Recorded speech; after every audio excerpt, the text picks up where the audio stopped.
But honestly, let's see how this baby does. Sport mode. So it's actually not bad though.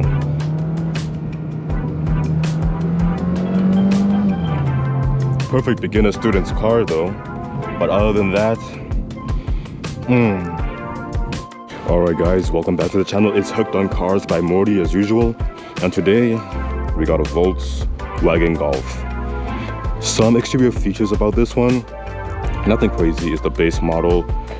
8-speed automatic transmission. Inline 4 pushing 147 horsepower. Front-wheel drive.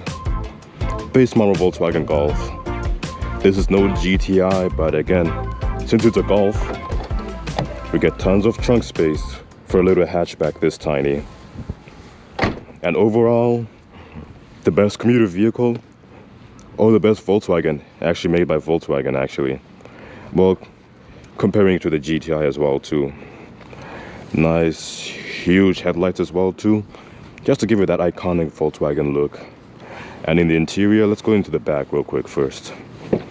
Back seats. Still got tons of room, 6 feet, and I still got some manageable leg room. Nothing crazy. Cloud seats, cup holders in the back.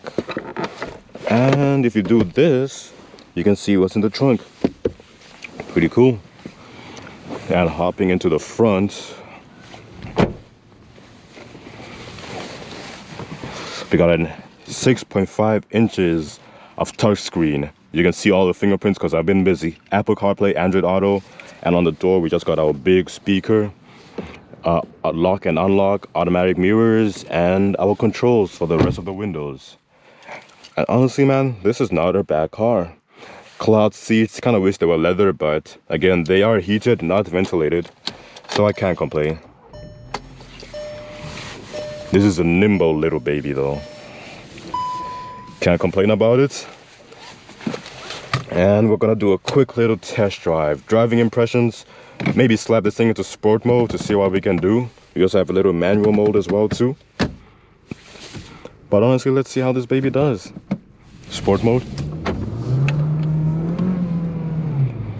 All that 147 horsepower makes it an okay little go car. Like, the power is honestly underwhelming. Kind of wish they gave you like an extra maybe 20 horsepower. Just because it's like too underwhelming though. This would be the perfect beginner student's car though. But other than that, it doesn't shine in any other regard except for the gas mileage, the affordability, because this thing, you can buy this thing's brand new for like $24,000 US. So it's actually not bad though.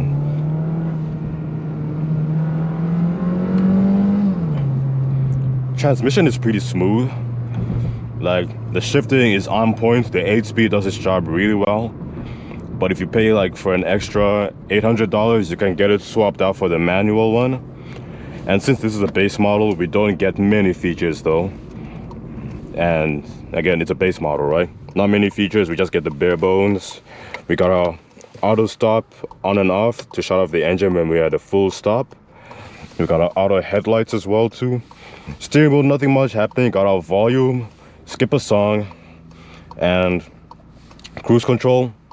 And just scrolling through our menu to see our driving data, navigation, audio, telephone, and vehicle status, which I honestly use this one for, which is a pretty cool system as well. Like, it shows you like this comparison of the size of the engine block to the actual vehicle, which is honestly pretty cool.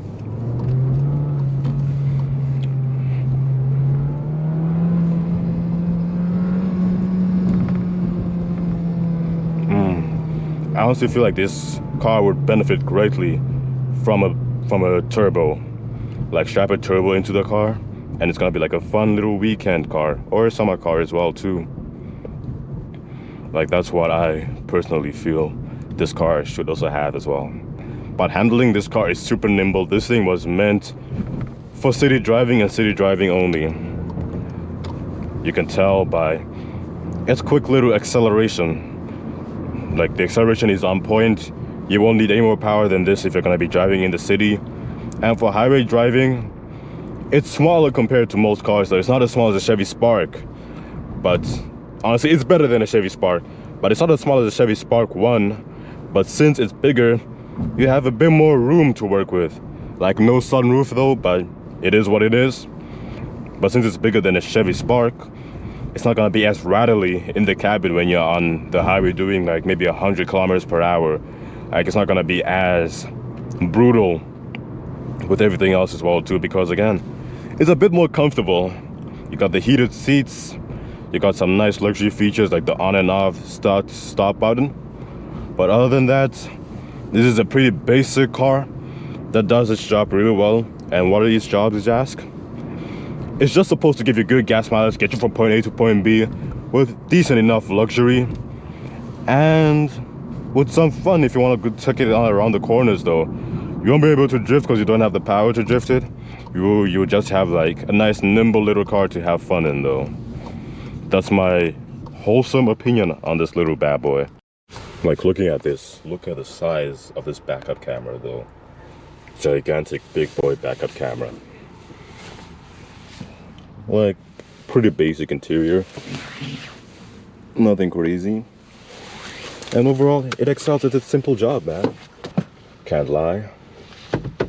Somewhere to hide your glasses. This is what the key looks like. Simple, straightforward, nothing fancy. And one more last quick walk around.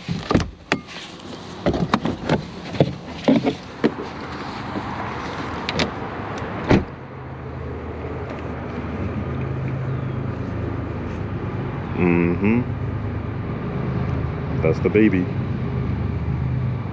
Volkswagen Golf. Arguably the best German hatchback known to mankind. And even Top Gear featured this little